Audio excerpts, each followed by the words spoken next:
Hello दोस्तों, स्वागत है आपका हमारे यूट्यूब चैनल कंपटीशन क्लासेस में। आज का ये वीडियो हमारी हिस्ट्री की एनसीईआरटी लेक्चर सीरीज का जो है दूसरा चैप्टर होगा और इसमें हम जो hunting gathering to growing food वाला चैप्टर जो है सेकंड चैप्टर बेसिकली वो पढ़ेंगे।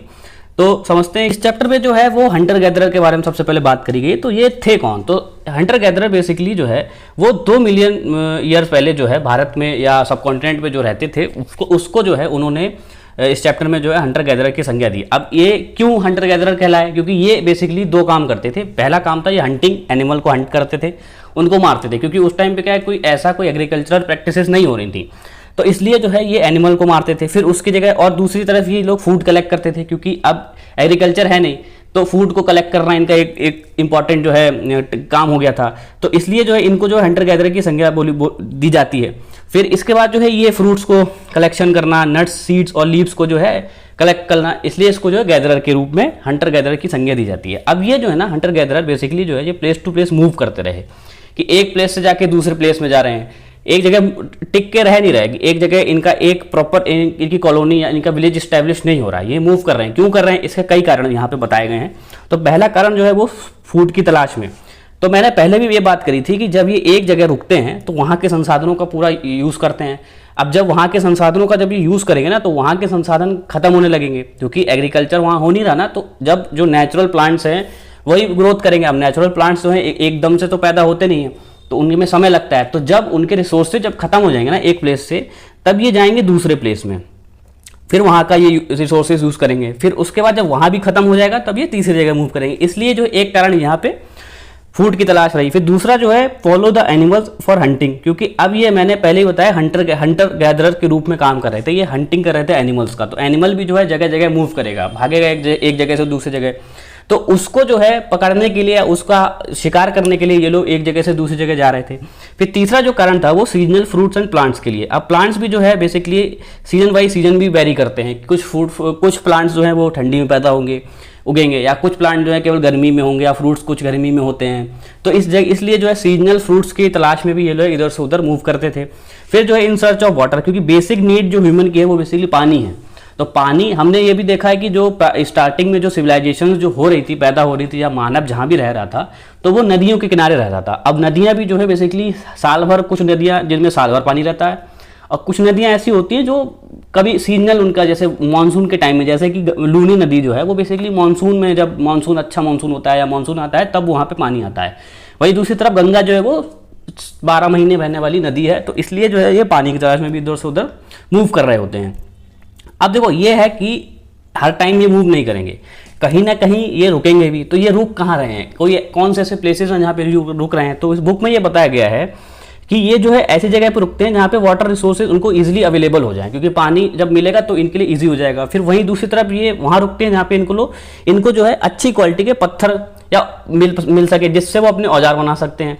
फिर इसी तरीके की एक जो साइट है जिसको हम बहुत इंपॉर्टेंट मानते हैं, जो है भीमबेटका, जो कि हिस्ट्री में कहीं ना कहीं ये क्वेश्चन जरूर पुट होता है कि भीमबेटका साइट कहाँ है। तो ये बेसिकली मध्य प्रदेश में पाई जाती है, और ये जो है एक पुरानी ओल्ड साइट है जिसको हम रॉक शेल्टर के रूप में भी कहते हैं, जिसमें ये शरण लेते थे। यहाँ पे जो आदिवासी या फिर जो प्राचीन मानव था वो यहाँ पे शरण लेता था। अब वो क्या करता था, यहाँ पे जब बारिश हो रही है या फिर बहुत गर्मी पड़ गई या फिर हवा तेज चल रही है, तो इसलिए वो यहाँ पे जो है वो शरण लेता था, यहाँ पे रुकता था। फिर इसलिए, और ये जो भीमबेटका है वो नर्मदा वैली के आसपास का क्षेत्र है जहाँ पे पानी की उपलब्धता भी है। तो यहाँ पे हमने बेसिकली देखा कि भीमबेटका एक बहुत ही मेजर साइट हो जाती है जब हम मानव के इतिहास को पढ़ते हैं। तो ये इसकी फोटोज दी हुई है यहाँ पे, देखो इस तरीके से रॉक पेंटिंग्स इन्होंने करी गई, किस तरीके से पेंटिंग बनाते थे। इससे भी हम लोगों को समझ में आ रहा है कि मानव जो है इसमें शिकार की फोटो बनाई गई है, हंटिंग करते हुए फोटो, वुड को कैप्चर करते हुए फोटो बनाई गई। तो इस तरीके से भीमबेटका बहुत इंपॉर्टेंट साइट हो जाती है। फिर हम अगली तरफ देखते हैं तो एक इंपॉर्टेंट और एक साइट होती है कुरनूल केव्स। अब ये इंपॉर्टेंट क्यों है? तो ये बेसिकली आंध्र प्रदेश में है। इसमें यहाँ पे ना आग का आविष्कार यहाँ पे हो रहा है। तो ऐसे प्रमाण यहाँ पे मिल रहे हैं कि ये पाया गया कि आग का आविष्कार जो है वो यहाँ के इस केव में पाया जा रहा है। तो आग का आविष्कार हो गया ना, तो आग का आविष्कार बेसिकली मानव के इतिहास की बहुत बड़ी घटना है, जिसने जो है मानव के इतिहास के जीवन को पूरी तरीके से बदल दिया। तो कैसे उसके आग के कई यूज़ हुए। पहला तो ये सोर्स ऑफ लाइट हो गया, ये इससे प्रकाश इनको मिलने लगा। जब पत्थर को घिसते थे ना, तो पत्थर को घिस के जब ये अपने टूल्स बना रहे होते थे, तो वहाँ से जो आग का निर्माण हुआ, आग का आविष्कार हो गया। फिर ये खाना पकाने के लिए, क्योंकि पहले कच्चा मांस खाते थे, फिर अब इन लोगों ने क्या किया, जानवरों को पका के खाना चालू कर दिया। फिर ये प्रोटेक्शन के काम भी आता था। प्रोटेक्शन कैसे, क्योंकि रात में जब ये बाहर रह रहे हैं ना, तो जानवरों का अटैक का भी खतरा रहता है, तो जब आग लगा देते थे तो जानवर भी डर के भाग जाता था। तो इस तरीके से आग का आविष्कार जो है बेसिकली बहुत ही इंपॉर्टेंट जो है डिस्कवरी मानी गई मानव के इतिहास की। फिर आगे बढ़ते हैं कि हमने तो ये पढ़ लिया कि पूरे इनके डिटेल में बात कर ली कि कैसे होते हैं या कहाँ जाते हैं या कहाँ रहते हैं, बट हम इनके बारे में समझ कैसे ना, इतना हमें कैसे जानकारी मिल रही है। तो इसके लिए सबसे पहले आर्कियोलॉजिकल सोर्सेस की ज़रूरत पड़ती है, जिसको हम हिंदी में पुरातात्विक प्रमाण भी कह सकते हैं। तो ये कौन से होते हैं, तो ये टूल्स जो उन्होंने बनाए थे पत्थर के या फिर लकड़ी के या फिर हड्डियों के जो टूल्स उनके जो यूज़ कर रहे थे, उसको जो है हम बेसिकली आर्कियोलॉजिकल सोर्सेज की श्रेणी में रखते हैं। ये उनकी फ़ोटोज़ हैं, ये देखो इस तरीके से वो लोग टूल्स बनाते थे जो प्राचीन मानव था। तो इसका यूज़ क्या करता था वो, तो यूज़ बेसिकली डिगिंग के लिए, जो खोदने के काम आता था। उसको देखो ये पता था कि कौन सा फ्रूट या कौन सा फल जो है या कौन सा पौधा हमारे लिए इंपॉर्टेंट है, तो उसके रूट्स को खोदने के काम आता था। फिर दूसरा जो है अपने कपड़े सिलने के लिए, जब वो खाना खा लेता था तो उसकी जो मांस या फिर चमड़ी बचती थी उससे वो कपड़ा भी पहनता था, तो इस तरीके से वो एनिमल स्किन को सिलने के लिए वो इस तरीके के टूल्स का यूज़ करता था। फिर आगे बढ़ते हैं तो हम देखते हैं कि अब इस स्टोन एज का नाम स्टोन एज क्यों पड़ा, क्योंकि स्टोन एज के स्टोन के टूल्स ये यूज़ कर रहे थे। तो इसको ना बेसिकली ये बहुत लंबा पीरियड है, तो इसको बेसिकली 3 पार्ट में डिवाइड कर दिएगा। पहला हो गया पैलियोलिथिक, दूसरा हो जाता है आपका मेसोलिथिक, तीसरा हो गया आपका न्यूलिथिक। अब जो पैलियोलिथिक है बेसिकली ये जो है एक, इसको पुरापाषाण काल बोला जाता है, मेसोलिथिक को मध्यपाषाण काल और न्यूलिथिक को नवपाषाण काल बोला जाता है। तो इसके कुछ कुछ विशेषताएं हैं और कुछ चेंजेस भी टाइम टू टाइम होते रहे हैं। तो सबसे पहले पैलियोलिथिक की बात करते हैं। तो इसमें बताया गया कि जो बेसिकली 2 शब्द हैं ग्रीक के, उससे मिलकर बना है। पहला हो जाएगा पैलियो, दूसरा हो जाएगा लिथोस। तो पैलियो का मतलब होता है पुराना, ओल्ड, और लिथोस का मतलब हो गया स्टोन यानी पत्थर, इसीलिए जो है स्टोन एज जिसको बोला जा रहा है। तो पैलियोलिथिक बेसिकली जो है 2 मिलियन ईयर एगो और 1200 साल के बीच का जो टाइम पीरियड होता है उसको हम पैलियोलिथिक मान लेते हैं, अभी पुरापाषाण काल मान लेते हैं। अब ये पीरियड भी बहुत लंबा है, तो इसको समझने की दृष्टि से या इसको डिटेल में बाद में हम कवर करेंगे। बेसिकली इस चैप्टर में जो है समरी है एक प्रकार से, तो इसमें जो बताया गया है वो ये कह रहे हैं कि इसको 3 पार्ट में डिवाइड किया गया, लोअर यानी कि निम्न, मिडिल यानी कि मध्य, और अपर यानी कि उच्च पुरापाषाण काल। तो इसको भी 3, और जो ये जो टाइम पीरियड है ना वो बेसिकली अभी तक जितना टाइम पीरियड हुआ है उसका 99% जो कवर करता है ह्यूमन हिस्ट्री का, वो यही पीरियड करता है। फिर हम देखते हैं कि आगे मेसोलिथिक टाइम पीरियड आता है। तो ये बेसिकली 12,000 साल से जो है 10,000 साल के बीच का जो टाइम पीरियड होता है उसको हम मेसोलिथिक टाइम पीरियड कहते हैं। और यहाँ पे जो है स्टोन टूल्स जो बेसिकली जो है वो थोड़ा सा चेंज हो रहे हैं, कि उनके निर्माण पद्धति में चेंजेस आ रहे हैं, और वो उनके जो बनाने के तरीके और किस तरीके से वो छोटे होते जा रहे हैं टूल्स। तो बेसिकली कैरेक्टरिस्टिक्स जो स्टोन टूल्स की हैं वो चेंज हो रहे हैं। तो ये छोटे हो रहे हैं और इसको माइक्रोलिथ बोला जा रहा है। और वहीं हम देख रहे हैं कि यहाँ पे इन्वायरमेंटल चेंजेस भी कुछ हुए, क्योंकि पहले क्या था, जो प्लाइस्टोसीन एज था वो बेसिकली उसको हिमयुग कहते थे, तो वहाँ पे बहुत एडवर्स कंडीशन होती थी। बट यहाँ पे आते थे ना कुछ कंडीशन वार्म हो रही है। इससे वार्म होने के साथ साथ एक फ़ायदा ये हो रहा है कि ग्रासलैंड्स का निर्माण हो रहा है, खेती के लिए थोड़ा सा एक फ्रेंडली कंडीशंस मिल रही हैं किसान जो खेती कर सके। अभी तक क्या था, इतनी एडवर्स कंडीशन में खेती नहीं हो सकती थी, बट यहाँ पे थोड़ा सा कंडीशन इन्वायरमेंट वार्म हुआ है, तो उनको थोड़ा सा खेती के लिए एक अच्छी कंडीशन प्राप्त हो रही है। तो ग्रासलैंड का हुआ। अब ग्रासलैंड के निर्माण से जो है जानवरों का भी उत्पत्ति ज़्यादा हो रही है, कि डियर ज़्यादा, एंटीलोप और गोट का ज़्यादा मात्रा में हम लोग देख रहे हैं कि उनका पॉपुलेशन बढ़ रही है।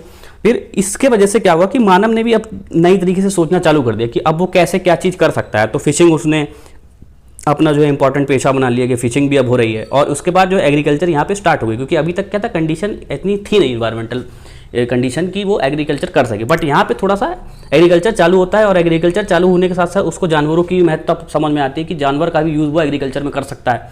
तो डोमेस्टिकेशन बेसिकली यहाँ पे स्टार्ट होता है। डोमेस्टिकेशन वही कि जानवरों का कैसे यूज़ करना है, और फिर एग्रीकल्चर कैसे। अब यहाँ पे ना एक चीज़ इंपॉर्टेंट ये है कि अभी तक जो है इसको लोहे का ज्ञान नहीं हुआ है, तो उस तरीके से खेती नहीं हो रही है, बट इसके जो अपने रिक्वायरमेंट्स होते हैं ना वो पूरी हो जा रही है। तो इस तरीके से यहाँ पे ना चेंजेस आ रहे हैं। फिर हम देखते हैं कि न्यूलिथिक बेसिकली जो है नवपाषाण काल की संज्ञा जिसको बोली जाती है। अब नवपाषाण बेसिकली जो है वो 10,000 साल पहले का टाइम पीरियड है, और यहाँ पे भी जो है एग्रीकल्चर चल रही है, और इसके बाद जो है डोमेस्टिकेशन ऑफ एनिमल भी यहाँ पे हो रहा है, और ग्राइंडिंग हो रही है टूल्स की, और पॉलिशिंग कर रहे हैं टूल्स को और मजबूत बना रहे हैं, और तरीके से टूल्स का निर्माण किया जा रहा है। फिर जो है पॉटरी का निर्माण भी हो रहा है। पॉटरी बेसिकली जो मनके होते थे, मटके होते थे, उनको पॉटरी हम बोलते हैं। तो इस तरीके से तो इन्वायरमेंट चेंज होने का एक सबसे बड़ा फायदा ये हुआ कि अब वो कई डायरेक्शन में काम कर रहा है मानव। फिर इसमें देखो ये सब ये मैपिंग के लिए बहुत इंपॉर्टेंट हो जाएंगी। इसमें पैलियोलिथिक और सारी जो भी साइट्स हैं उसके बारे में दिया गया है। इसमें बुर्जा होम हो जाएगा, मेहरगढ़ हो जाएगा, फिर भीमबेटका जो हमने अभी पढ़ी है वो हो जाएगी, फिर कुरनूल केव्स जो अभी हमने पढ़ा आंध्र प्रदेश में। तो ये सब जो है इंपॉर्टेंट, एक बार आप नज़र मार लेना, क्योंकि कभी कोई मैपिंग में जो हमारे लिए बहुत हेल्पफुल हो जाती है ये सब चीज़ें, क्योंकि ऑप्शनल में अगर आप देखेंगे तो मैपिंग में 20 या 20 साइट्स जरूर देते हैं, तो इसमें ये चीज़ इंपॉर्टेंट हो जाती है। फिर हम आगे देखते हैं इस बुक में ना 2 साइट्स बहुत इंपॉर्टेंट दी हुई हैं। पहला दिया हुआ है बुर्जा होम। बुर्जा होम बेसिकली जो है कश्मीर में पाई जाती है, और ये जो है यहाँ पे पिट हाउस। और पिट हाउस क्या होते हैं, तो पिट हाउस बेसिकली ये जो इसके जो इमेज देखो आप, इसमें क्या होता था, ये शेल्टर के काम आते थे। तो जब ठंडी होती थी, क्योंकि कश्मीर बेसिकली आज की डेट में बहुत ठंडा है, तो उस टाइम तो और ठंडा हुआ करता होगा, तो यहाँ पे जो है ये शेल्टर लेते थे, क्योंकि कोल्ड वेदर बहुत होता है, इसलिए इसको पिट हाउस कहते हैं। फिर दूसरी जो इंपॉर्टेंट साइट हो जाती है वो मेहरगढ़ है। मेहरगढ़ में क्या होता था ना कि हमने देखा कि यहाँ पे जो है बार्ले और वीट का जो है प्रोडक्शन या फिर खेती कर रहे थे। फिर इसके बाद जो है शीप और गोट का डोमेस्टिकेशन हमने यहाँ पे देख लिया कि यहाँ पे एनिमल्स का जो है डोमेस्टिकेशन भी चालू हो गया है, और यहाँ पे कुछ अलग और भी जो है एनिमल के जो है बोन्स हमें मिले हैं। फिर सबसे इंपॉर्टेंट जो यहाँ पे एक चीज़ मिली है वो है ये जो दफनाया गया था लोगों को, ब्यूरियल साइट इसको बोला जाता है। यहाँ पे अगर एग्जाम में क्वेश्चन आता है कि दफनाने के साक्ष्य कहाँ मिले, तो मेहरगढ़ में मिले हैं। ये पॉइंट याद कर लेना, इंपॉर्टेंट हो जाएगा। फिर इसके बाद अब देखो यहाँ पे बहुत इंपॉर्टेंट, एक बहुत ही मिस्टीरियस या फिर एक इंपॉर्टेंट चीज़ निकल के आई कि यहाँ पे जो है लोगों के साथ जो है कुछ इंपॉर्टेंट चीज़ें भी दफनाई गई, गोट्स दफनाए गए। अब देखो ये भी रिचुअल्स की कैटेगरी में आ जाता है कि मान्यताएं हो जाती है कि ऐसा माना जा रहा होगा कि उस टाइम पे कि मरने के बाद भी एक जीवन मिलता है इंसान को, या अगले जीवन में या अगला जन्म जो होगा तो उसके लिए बेसिक एमिनिटीज़ जो है प्रोवाइड कराए जाएँ, इसलिए जो है जानवरों को दफनाया गया। या हम इजिप्शियन जब हम सिविलाइजेशन पढ़ते हैं तो वहाँ पे जो हम देखते हैं कि जो नाव जो है, बोट उनके साथ रख दी जाती है जब मम्मी को दफनाते थे। तो उससे क्या होता था कि मरने के बाद जो है नाव पार कर, एक नदी पार करनी पड़ती है, तो वो नाव होगी तो ईजिली पास कर सकता है।